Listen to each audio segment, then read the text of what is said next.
Frères et sœurs, nous vous saluons très fraternellement et cordialement dans le précieux nom de notre Seigneur et Sauveur Jésus-Christ. Nos cœurs est rempli d'une grande joie.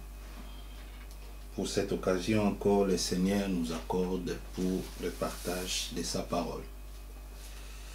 Aujourd'hui, nous voulons faire un résumé de la prédication de Frère Franck prêchée le dimanche de la semaine de Zurich, où il y avait les très grandes et bonnes choses qui ont été prêchées.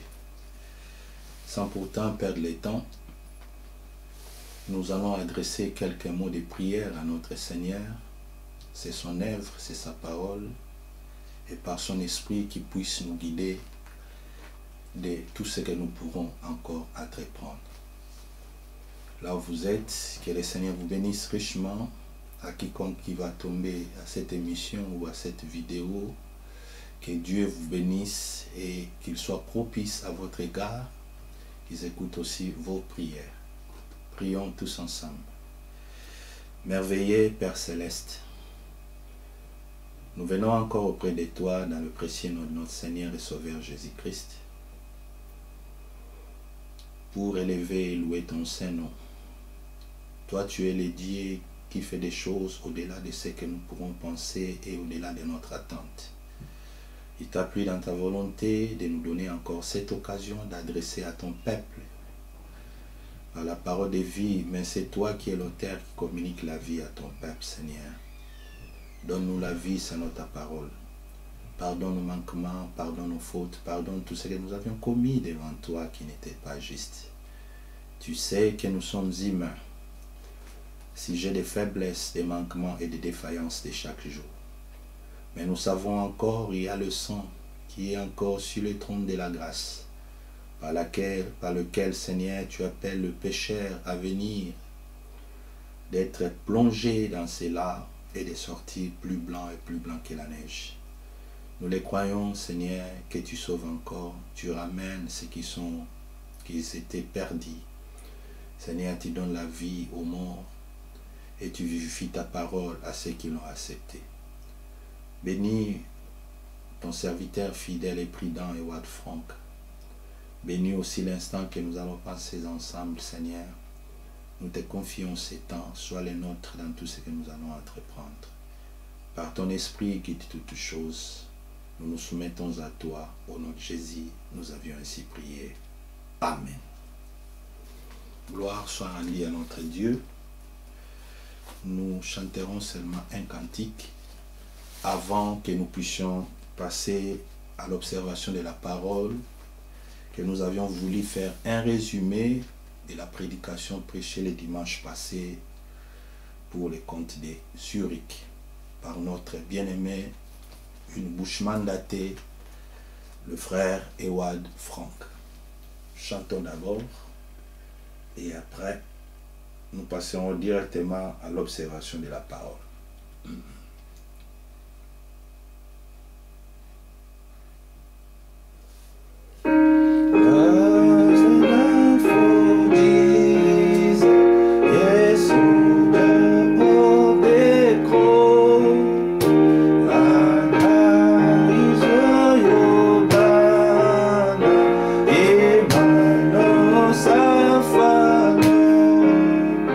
Convite a tu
version anglaise dit « Debout, debout pour Jésus ».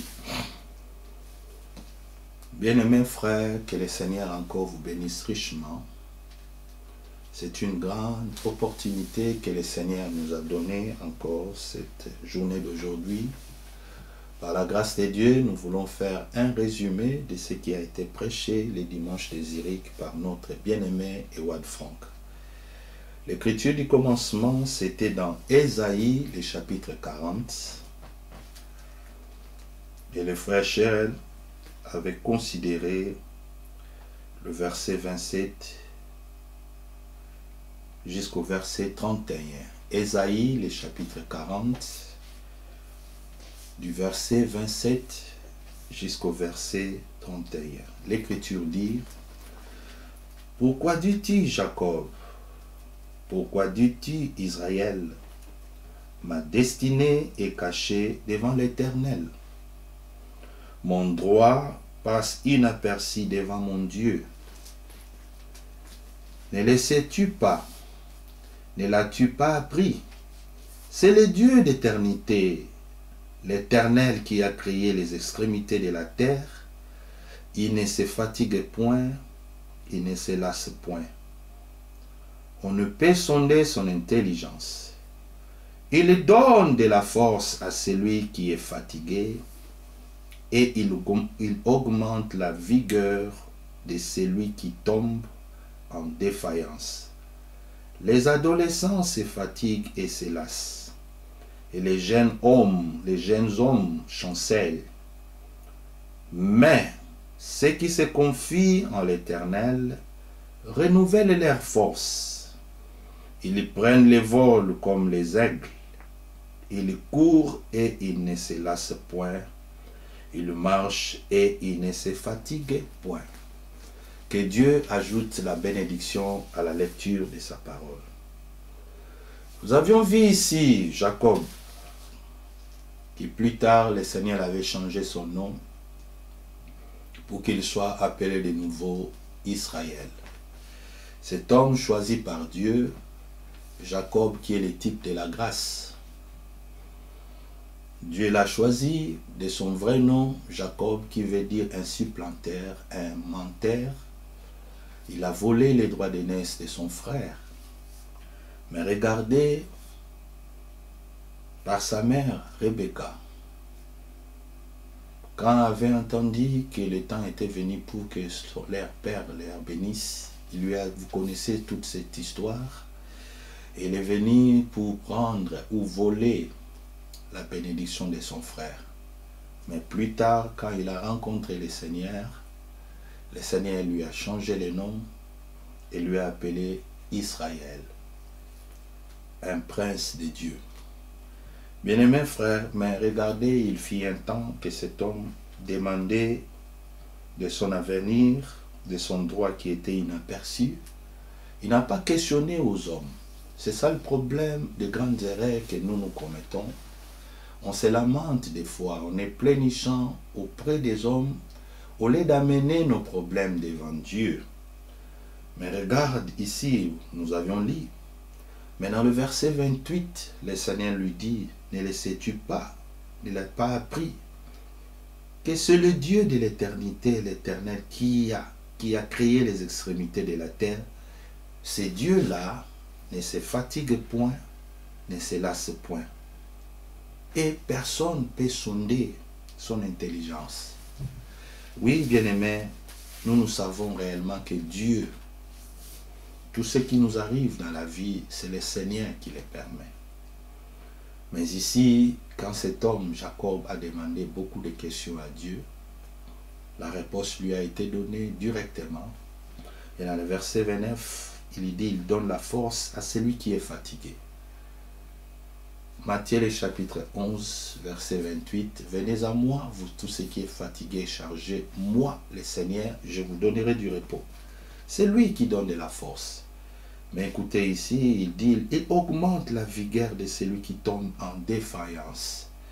Nos chutes, nos erreurs, nos manquements, nos fautes de chaque jour, ce n'est pas à nous pointer les doigts les uns les autres, mais plutôt à regarder au Seigneur, à avouer devant Dieu, dire Seigneur, je suis fautif dans ces points, je suis fautif, je suis coupable dans ces points, mais daigne de montrer ta miséricorde à mon égard.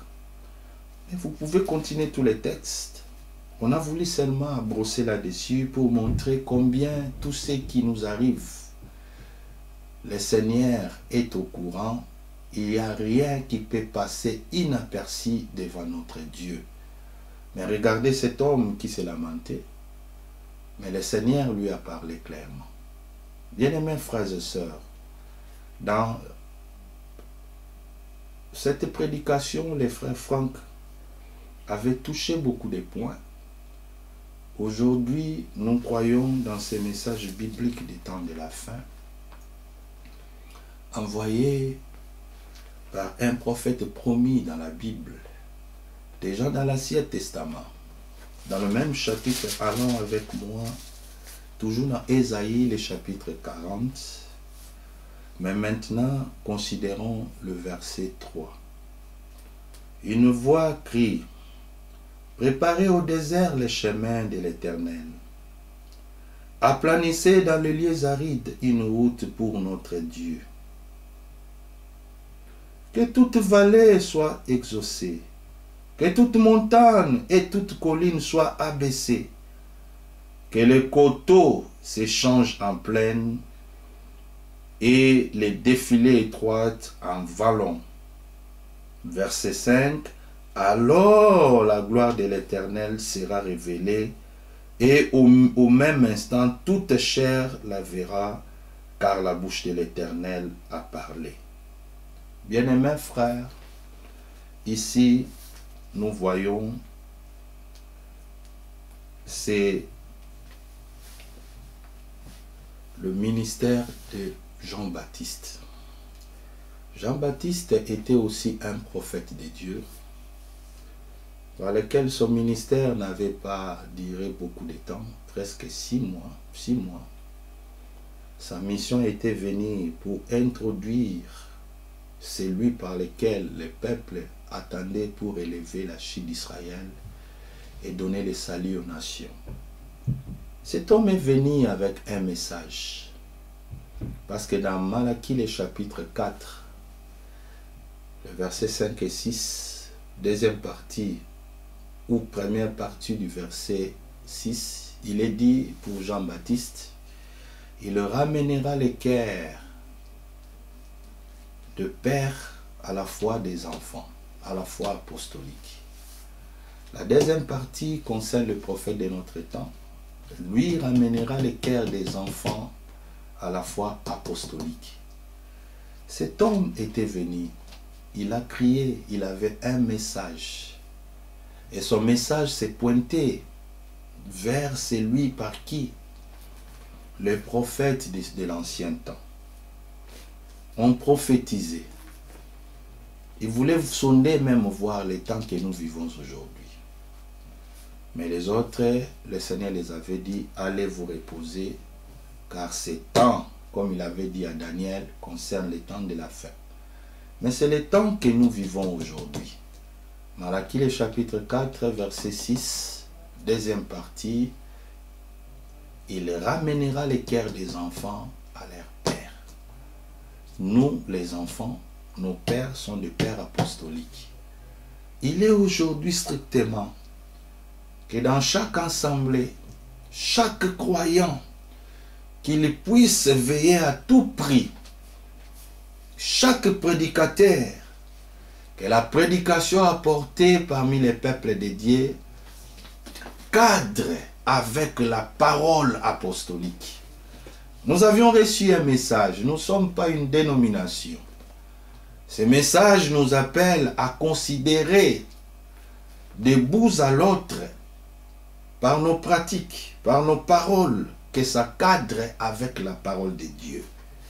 Bien-aimés frères, nous avions entendu avec les frères Franck insister beaucoup sur les manteaux babyloniens, par lesquels Akan est allé voler les lingots d'or et amener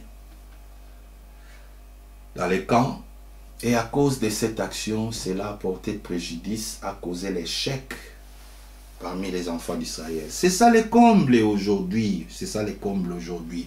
Nous ne voulons pas rester à la simplicité de la parole. Nous pensons que le temps apostolique est déjà passé. Nous voulons commencer à créer nos propres choses, à amener cela dans le message. Oh frères bien-aimés, laisse-moi vous dire, comme le prophète disait, ce message ne sera jamais appelé une dénomination. Aucun fait étranger, aucune chose étrangère pourrait être admise dans ces messages. Quoi que ce soit, les gens peuvent nous appeler méchants ou quoi, bien-aimés frères, nous allons résister réellement avec la parole de Dieu pour bouter cela dehors. Nous devons veiller à tout prix, frères, veiller. Et aujourd'hui, ce message biblique des temps de la fin, Jean-Baptiste était venu pour préparer le chemin. Et soudain, nous avions vu ce chemin que le Seigneur est venu. Il a apporté le salut. Et l'homme de Dieu disait, aujourd'hui, l'œuvre de la rédemption travaille dans ces trois parties de l'homme.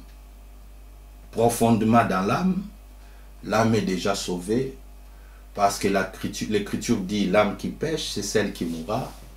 Mais par l'œuvre accomplie à Golgotha, nous ne sommes pas incrédules.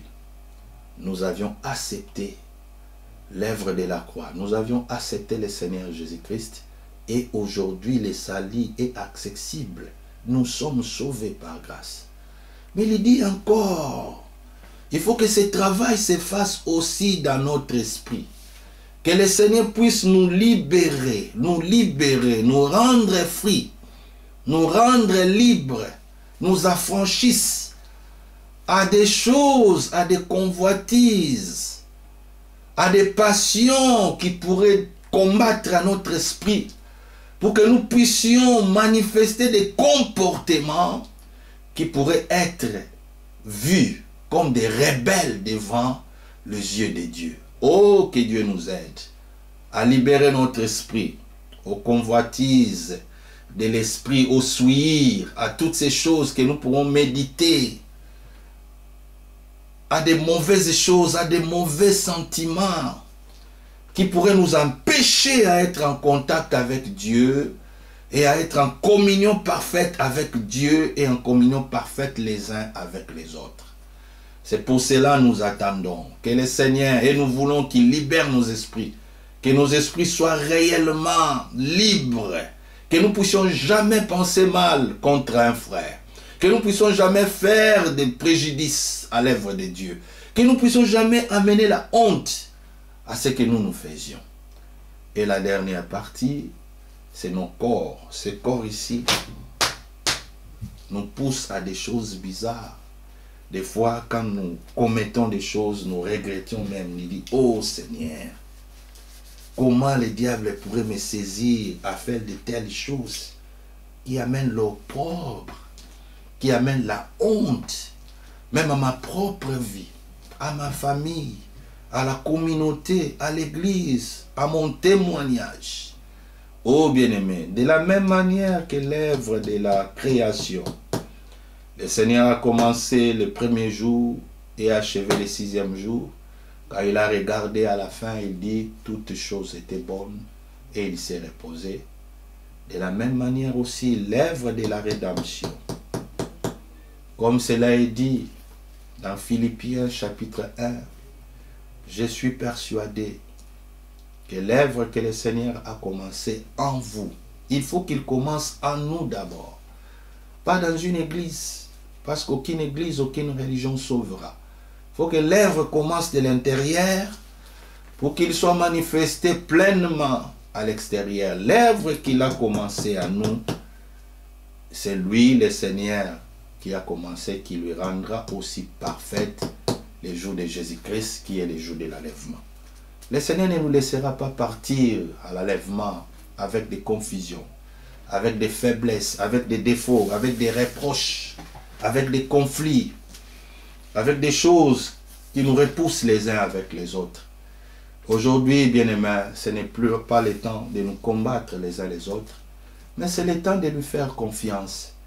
C'est pour cela, bien-aimés, ce message n'est pas seulement le message d'appel à sortir, c'est aussi le message de la purification. Le Seigneur veut purifier parmi son peuple tout ce qui est des matos babyloniens, tout ce qui est des pratiques babyloniennes. Le Seigneur les fait maintenant. Mais à quiconque qui se laissera que le Seigneur fasse cette œuvre à lui. Mais s'il trouve la résistance, la faute n'est pas à Dieu. Je le répète et je le dis encore, la faute n'est pas à Dieu. Malgré bel et bien le Seigneur est tout puissant, il a tous les moyens de te les ramener, mais il est fait à ce que lui, il a connu d'avance. C'est pour cela, bien-aimés, nous croyons à l'enlèvement. Cela est honteux partout dans le monde. Les gens qui réclament, croyant le ministère de Matthieu 24, 45 à 47, mais regarde ce que nous voyons aujourd'hui. Regarde les chaos, les conflits, même les gens qui ont marché ensemble pour des années. Mais les amis d'hier sont devenus des adversaires au présent. Les adversaires d'hier sont devenus des grands amis. Honte à nous, frères. Mais ce n'est pas à nous de chercher des fautes parmi des frères ou de faire quoi que ce soit. Restons tranquilles, gardons la paix et faisons confiance au Seigneur. Lui-même, bien-aimé, comme il ne nous laissera jamais aller dans l'enlèvement avec des différends, avec des rancines, des rancœurs, avec les calomnies qui peuvent circuler partout, le Seigneur lui-même prendra soin. Mais malheur à celui qui cause scandale, ou malheur à celui qui voudra la chute de son frère pour montrer aux autres combien il est faux, comment il peut tuer l'influence. Mais nous croyons fermement avec ces messages, frères, le Seigneur les fera. C'est pour cela dans Psaume 15, allez avec moi dans Psaume 15,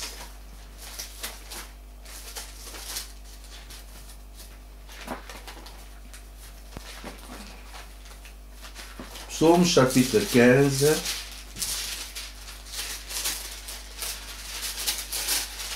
l'Écriture dit, ça c'est le psaume de David. Ô Éternel, qui séjournera dans ta tente, qui demeurera sur ta montagne sainte? L'Écriture donne la réponse dans le verset 2. Celui qui marche dans l'intégrité, celui qui pratique la justice, celui qui dit la vérité selon son cœur. Verset 3. Cet homme-là, il ne calomnia point avec sa langue. Il ne fait point de mal en son semblable.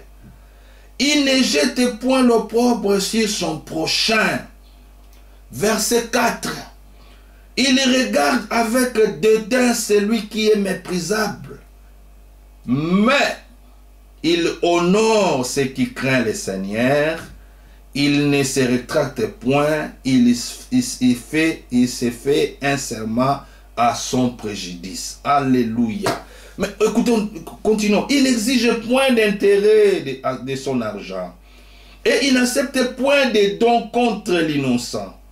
Celui qui se conduit ainsi ne chancelle point. Bien-aimés frères, nous avions lu ce psaume de David. Regardez cette liste. Il commence d'abord, celui qui marche avec intégrité, avec la crainte de Dieu.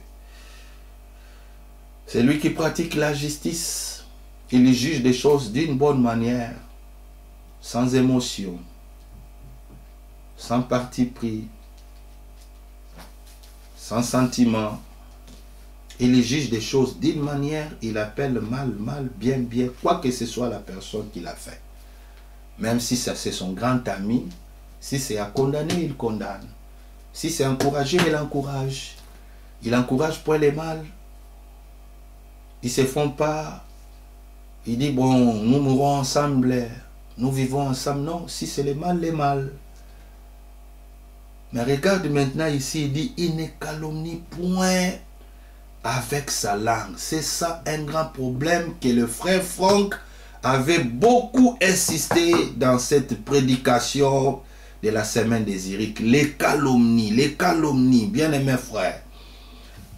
Et il dit ici, il est l'ami, il honore ceux qui craignent l'Éternel. Nous sommes amis des gens qui craignent le Seigneur. Nous ne sommes pas amis les uns les autres parce que nous venons des mêmes tribus, nous venons des mêmes pays, nous parlons la même langue. C'est pour cela que nous tissons notre amitié, nous consolidons nos liens. Mais un vrai croyant est ami de celui qui aime le Seigneur. Quelles que soient nos fautes, nos manquements, nous partageons nos fautes, nos fardeaux. Nous sommes une famille. Nous ne soutenons pas le mal. Le mal est à condamner. Mais nous donnons la main au frère, il dit, prendre le courage, aller de l'avant. C'est ça cet homme juste, cet homme intègre. Il ne calomnie point avec sa langue. Bien-aimé, les calomnies. Regardez dans Jérémie, je pense, Jérémie 18. Cela m'est venu dans l'esprit. Jérémie 18.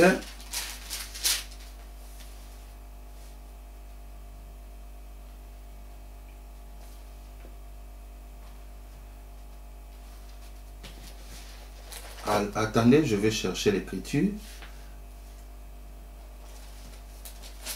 Oui, Jérémie 18, je pense. Oui.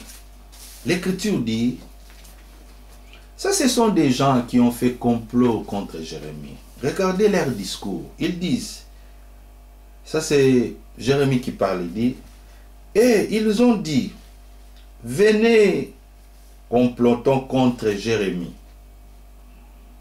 Car la loi ne périra pas faute des sacrificateurs, ni les conseils faute des sages, ni les paroles faute des prophètes. Écoutons, venez, tuons-les avec la langue. Venez, tuons-les avec la langue. Bien-aimés frères, c'est le grand problème aujourd'hui. Ne prenons pas garde à tous ces discours. Oh là là. Ne prenons pas garde. Tout ce qu'il vous dira, tout ce qu'il prêchera, laissons à côté, mais tuons-lui avec ça, la langue.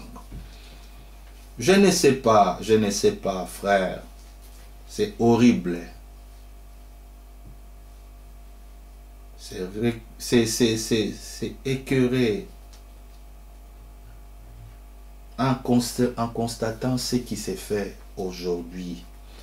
Et l'homme de Dieu, Ewad Franck, a beaucoup insisté sur les calomnies. Bien-aimés frères, aujourd'hui c'est un grand problème. Les commérages, les rancines, les rancœurs n'est plus parmi les païens, mais plutôt parmi les croyants et précisément parmi les hommes de Dieu. Et les conflits internes et externes commencent à être un scandale parmi les enfants de Dieu. Et beaucoup veulent attirer les gens dans leur camp, dans leur côté, montrant les autres qui sont faux. D'autres attaquent directement les autres serviteurs pour tuer leur influence. Mais laisse-moi vous dire, bien-aimés,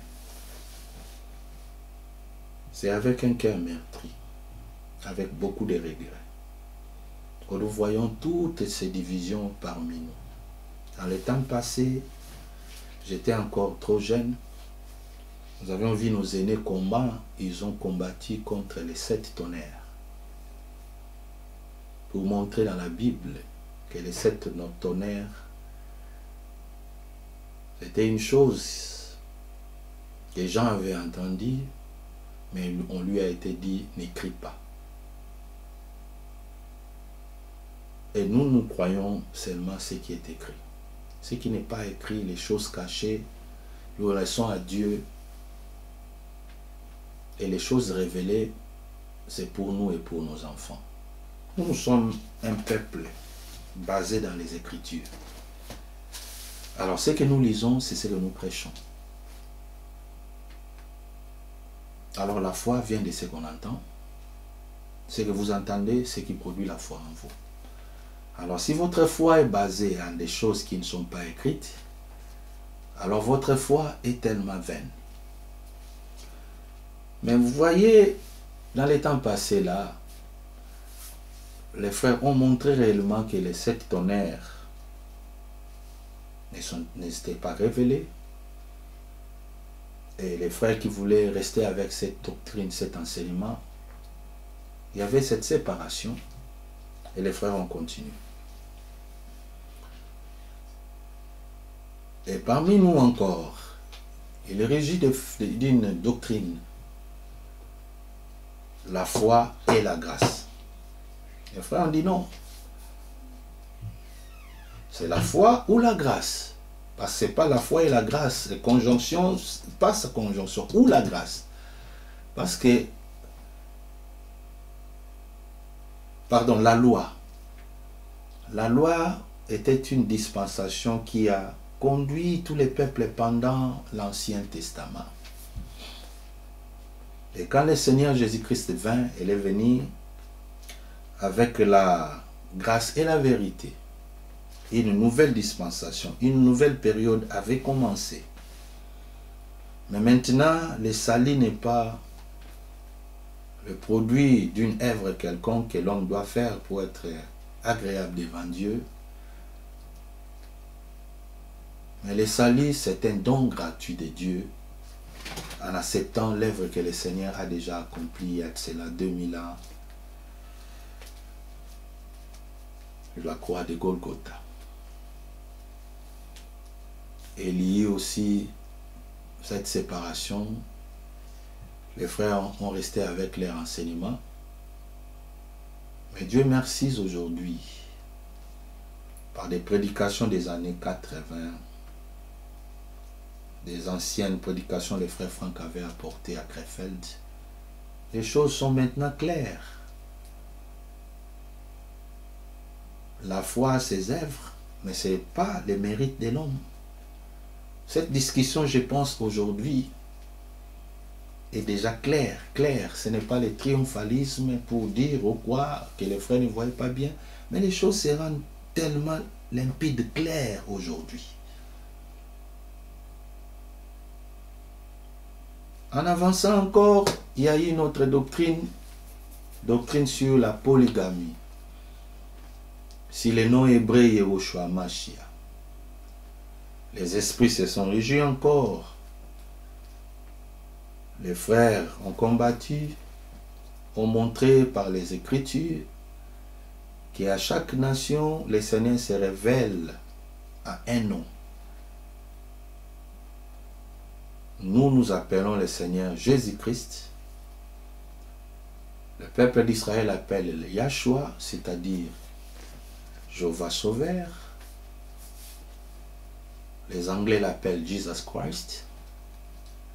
Les Portugais, les Espagnols l'appellent Jesus Christus. Et de différentes langues. Le salut est dans quel nom? C'est seulement au nom de Jésus-Christ.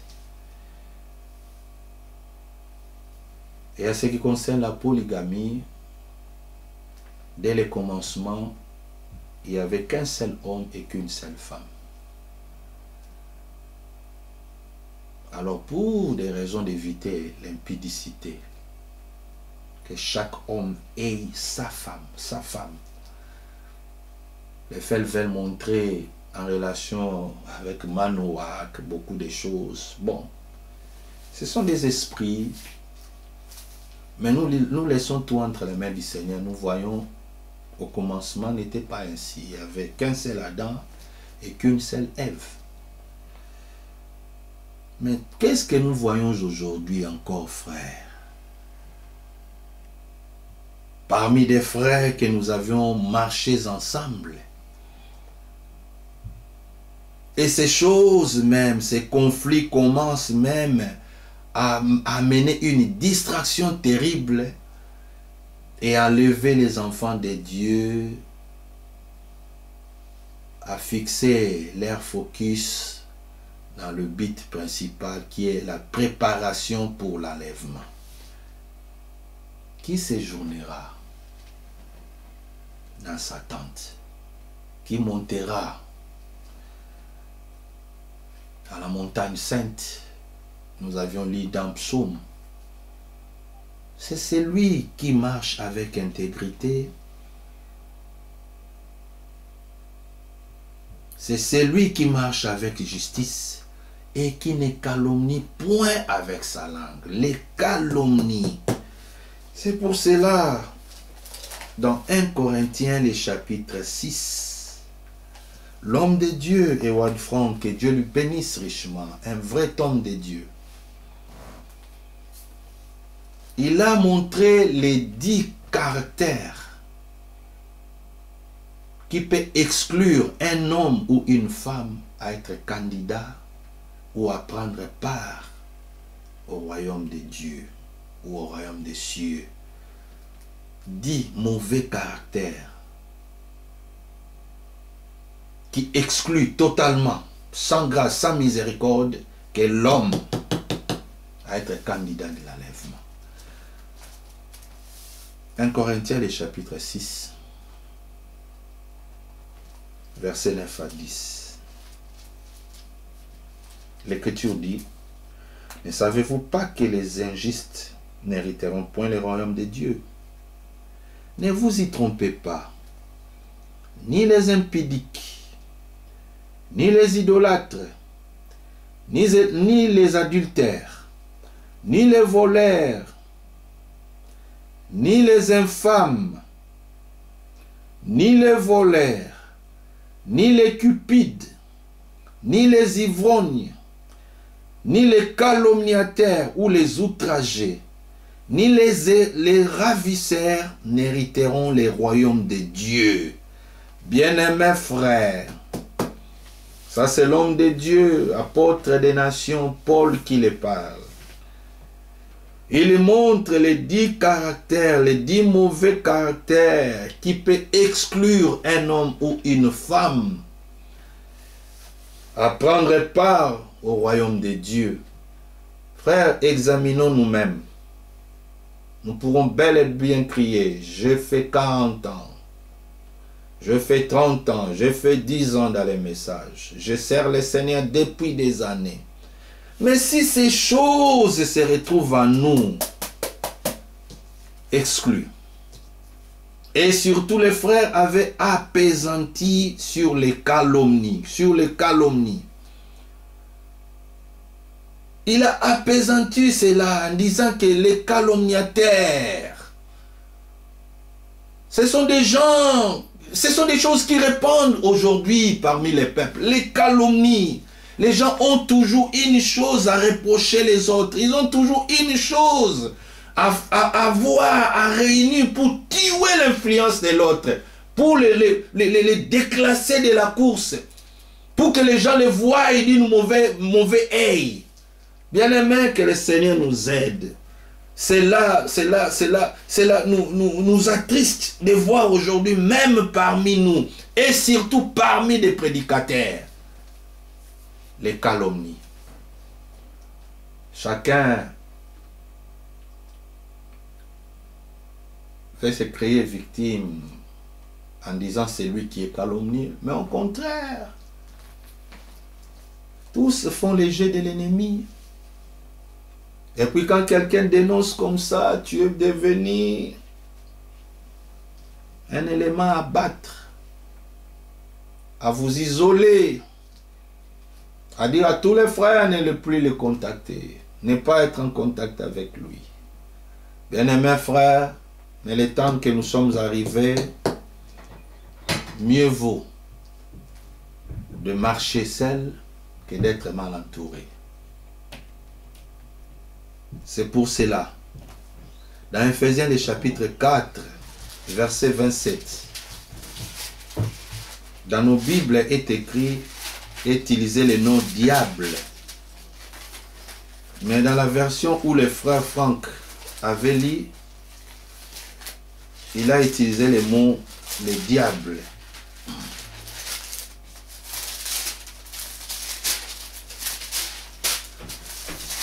Éphésiens chapitre 4, verset 27. L'Écriture dit: et ne donnez pas accès. Dans nos Bibles est écrit au diable. Mais dans la version dont frère Franck a dit, il dit: ne donnez pas accès aux calomniateurs, aux calomnies, aux calomnies. Ne donnez pas accès. Et dans 2 Jean, ce n'est pas la méchanceté, frère. Mais c'est l'écriture, c'est le principe biblique. Dans 2 Jean, il n'y a qu'un seul chapitre.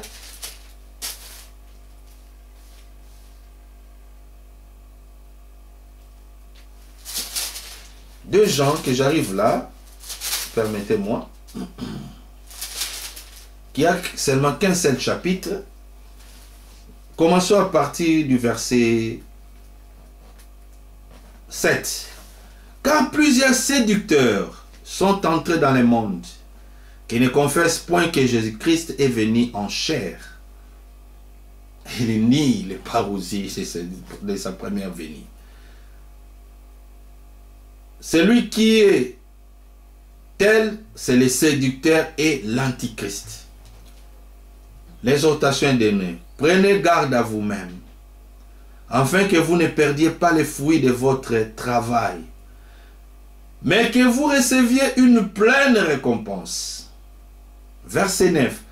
Quiconque va plus loin et ne demeure pas dans la doctrine de Christ n'a point Dieu. Celui qui demeure dans cette doctrine a le Père et le Fils. Si quelqu'un vient à vous et n'apporte pas cette doctrine, écoutez bien, ne les recevez pas dans votre maison et ne lui dites pas salut. Oh frère, ça c'est encore plus loin. Ne les recevez pas et ne les saluez même pas. Ce n'est pas la méchanceté.